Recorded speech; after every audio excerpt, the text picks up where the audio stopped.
तो आइए बिना किसी देरी के आज की इस गहरी चर्चा में सीधे उतरते हैं। आज हम तांत्रिक देवियों के गूढ़ ज्ञान के जरिए चेतना की एक बेहद रहस्यमयी यात्रा पर निकलने वाले हैं।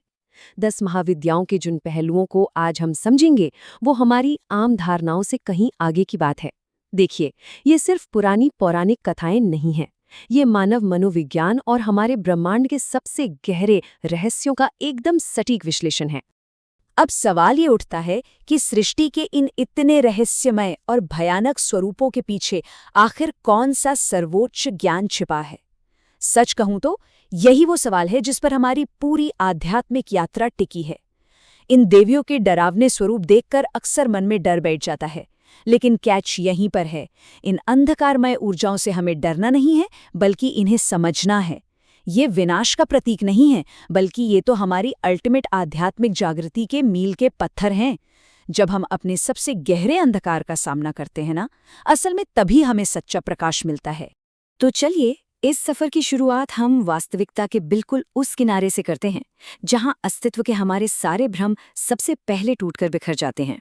सबसे पहले बात करते हैं माँ काली की। काल का मतलब ही है समय, और माँ काली उसी समय का साक्षात रूप है। वो सर्वोच्च शक्ति जो पूरे के पूरे समय को ही निगल जाती है। उनका यह रूप हमें मौत के डर को छोड़ना और यह मानना सिखाता है कि बदलाव ही इस यूनिवर्स का इकलौता नियम है। उनका गहरा काला रंग यह बताता है कि अंत में सब कुछ उसी एक विशाल शून्य में समा जाना है। लेकिन यहाँ एक बहुत गहरा सवाल है जिस पर हमें सोचना चाहिए। आखिर माँ काली समय को ही क्यों निगल जाती हैं? क्या ऐसा इसलिए है क्योंकि इंसान अंततः उस शून्य या खालीपन का सामना करने से सबसे ज्यादा खौफ खाता है? बिल्कुल। और यही शून्य हमारे अहंकार का सबसे बड़ा दुश्मन भी है। अब समय के उस पार खड़ी हैं माँ तारा, जिन्हें नील सरस्वती भी कहते हैं। जब हम भयानक संकटों में घिरे होते हैं, तब वही हमारा रास्ता रोशन करती हैं। तारा नाम का मतलब ही है वो जो हमें पार लगा दे। वो सिर्फ मुसीबतों से ही नहीं निकालती, बल्कि ज्ञान का रास्ता भी दिखाती हैं। लेकिन यहाँ भी हमें खुद से एक सवाल पूछना चाहिए। ज्ञान का सबसे गहरा रास्ता हमेशा तभी क्यों खुलता है जब हम किसी भयंकर संकट में फंसे होते हैं? शायद इसलिए क्योंकि जब तक हमारे पास भागने के आसान विकल्प होते हैं, हम कभी सच्चे ज्ञान की तरफ मुड़कर देखते ही नहीं हैं। अब हम अपनी चर्चा के अगले पड़ाव पर चलते हैं और देखते हैं कि कैसे ये चेतना समय के विनाश से आगे बढ़कर पूरे ब्रह्मांडीय बोध के जन्म तक पहुंचती है। यहाँ जो चीज़ सबसे ज्यादा दिलचस्प है वो ये कि कैसे हमारी आंतरिक चेतना का सबसे ऊंचा स्तर और इस बाहरी अंतरिक्ष का अनंत विस्तार आपस में जुड़े हुए हैं।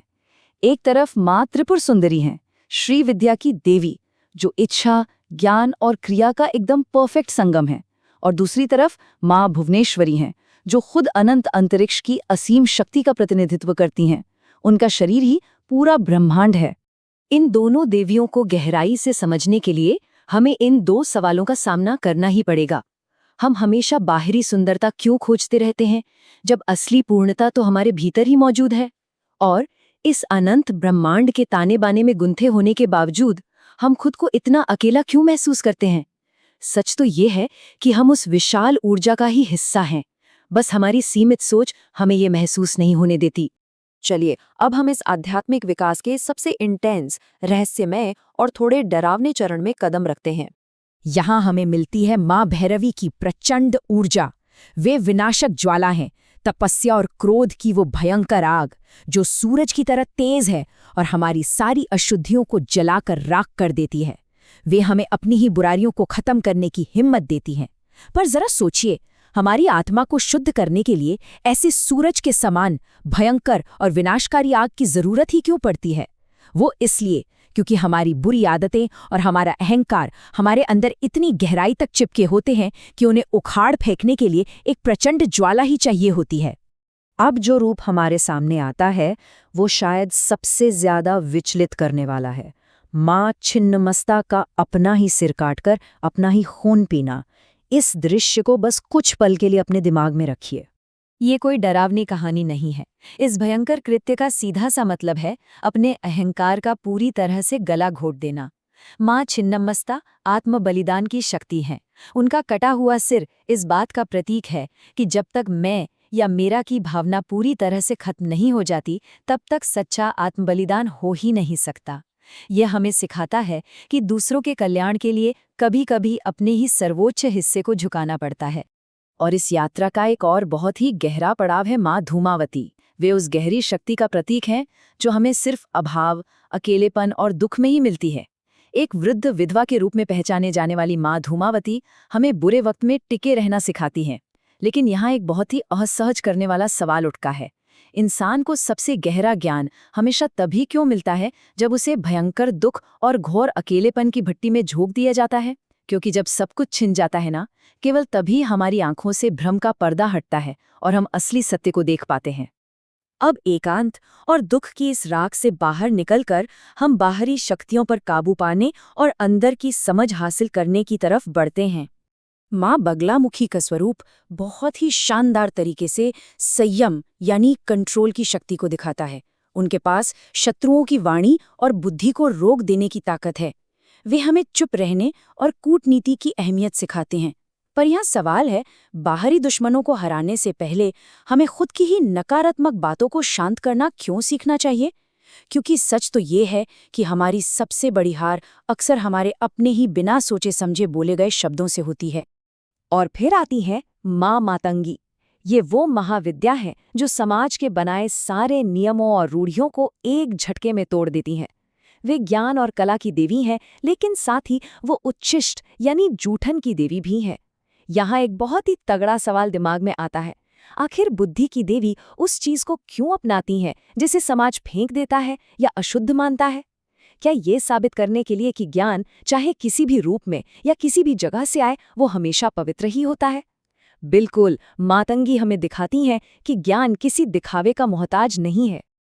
और अब हम इस रहस्यमय और आध्यात्मिक सफर के उस आखिरी मुकाम पर पहुंचते हैं जहां सारे गहरे रहस्य एक अल्टीमेट रोशनी में बदल जाते हैं।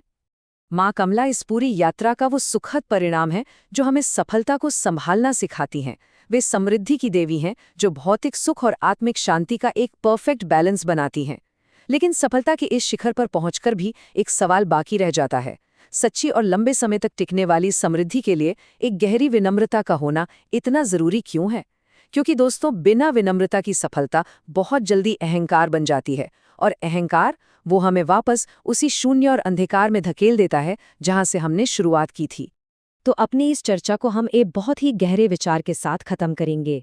समय के उस डरावने शून्य से लेकर परम समृद्धि तक की यात्रा करने के बाद भी आज भी हम अपनी ही चेतना के गहरे और अंधकारमय हिस्सों से इतना क्यों डरते हैं? इन महाविद्याओं ने हमें यही तो सिखाया है कि हमारे भीतर का वो अंधकार, हमारा गुस्सा, हमारा दुख, ये सब हमें खत्म करने के लिए नहीं बल्कि हमें पूरी तरह से बदलने के लिए हैं। इस सवाल को अपने जहन में गूंजने दीजिए और अपने भीतर के इस रहस्य को समझने की अपनी खोजबीन जारी रखिए। हमारे साथ जुड़ने के लिए बहुत बहुत शुक्रिया।